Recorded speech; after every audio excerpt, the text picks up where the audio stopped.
destined to save the free world. His long days and nights of searching had not been in vain. The revelation filled him with wonder. As his thoughts gathered speed, another insight emerged. Alone among mankind, he had attained the power of flight. His arms, in fact, had become wings. Like Icarus, if he lifted them toward the sky, he'd be aloft. Once he soared toward the clouds, the free world's leaders would witness this magnificent signal and pledge to conquer the fascists. Alas, through his tortured logic, he reasoned that his flight would be seen around the globe only after sunrise. For now, he must await the dawn, using every ounce of his energy to shield his secret. Inhaling any stray cigarettes he could find before stubbing them out, he kept moving, inspired by his newfound mission. For several years, international prohibition leaders had attended periodic dinners at his family home, alongside his father, Virgil Hinshaw Sr., an international leader in the movement. Inevitably, discussions turned to the world situation. "The fascists are taking over, Mussolini in Italy, Hitler in Germany," said one grim discussant. "They will dominate the world." "You Americans are isolationists," called out another. "Who will preserve international freedom?" Sitting with his 5 brothers at the table, Junior felt his alarm grow each time. But with so much to accomplish, homework, church, sports, and part-time jobs, the warnings gradually faded. After all, what could a family of Quakers, committed pacifists, really do to aid the world situation? Yet now, with his senior year of high school approaching and his parents out of town at a prohibition meeting, a newfound surge of energy took possession of his being, his mind expanding as it never had before.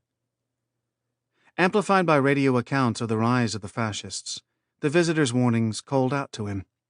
The Nazi threat is real. Black and white newsreels looped before his eyes. Brown shirts marching, Hitler's speeches before massive crowds. Repression grew, but America did nothing to heed the signs. Possessed by his new mission, he understood that if he dared not step forward, who would? But how? If not for him, the fascists might prevail. As the early morning hours of September 6th inched toward dawn, the winds abated. Finally, a brilliant yellow-orange, the sun emerged to the east, spreading long shadows from roofs and palms.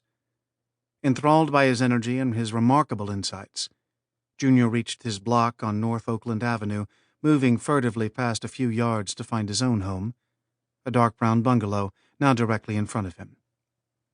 Breathing in, he crossed the lawn with muted footsteps. As the front door beckoned, he stared at it, and then, above, all was silent in the early daylight. There was no turning back. The time was now. But how to ascend? Thinking fast, he nimbly scrambled up the trellis, steadying himself as he found footholds. A final thrust, and he was on the roof above the small front porch, the walkway 12 feet below. The sky loomed majestically before him, the air already torrid. The voices inside his mind reached a crescendo, pleading with him to perform his deed, save the free world. Glory would be his. Approaching the edge, he shed his clothes and heaved them over, shoes, pants, and shirt floating to the ground beneath. Suddenly cooler, he held his breath. Calf muscles straining, arms outflung, he pushed off and propelled himself forward. For a second, there was only the feel of the air against his skin. The ground rushed toward him before everything turned black. I learned of this event without any preparation at all. In the middle of April 1971, I settled into the living room sofa, picking up a magazine. I needed to start some serious reading for my freshman year term papers at Harvard, but couldn't resist a short break. Back in Columbus, Ohio, where I'd spent my first 17 years, I felt as though a heavy backpack weighed me down, each compartment filled with disbelief. Did I really belong here anymore? From the couch, the multi-paned window revealed our white front porch columns, framing the deep green lawn, and startlingly pink crabapple blossoms just beyond. As light filtered through intermittent, early afternoon clouds, the mood shifted from dark to light and back again. Was there some kind of stirring in the wind?